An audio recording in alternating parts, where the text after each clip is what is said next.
যুগে মদিনা সাহাবীদের মধ্যে ভালোবাসার বন্ধন, মুহাজির এবং আনসারদের মধ্যে মহব্বত পয়দা করার জন্য নবীজি একটা সিস্টেম আবিষ্কার করলেন। তাদের মধ্যে একটা নিয়ম চালু করে দিলেন। এই নিয়মটা হলো, নবীজি বলেন তাআদ্দু ওয়া তাহাব্বু, ও আমার আনসার মুহাজির সাহাবীরা, তোমরা একে অপরকে হাদিয়া দাও, হাদিয়া দিলে তোমাদের মধ্যে মহব্বত বাড়বে। কি হাদিয়া? কি হাদিয়া দিব? তোমার ঘরের মধ্যে একটু তরকারি পাঠাইলো, তোমার ঘরের মধ্যে একটু রুটি পাঠাইলো, যে কোনো জিনিস পাঠাইলো, ওটা হাদিয়া স্বরূপ।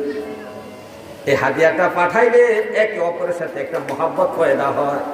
তোমরা একে অপরে এইভাবে তোমরা হাদিয়া দিবা, এইভাবে কি হাদিয়া দিবা।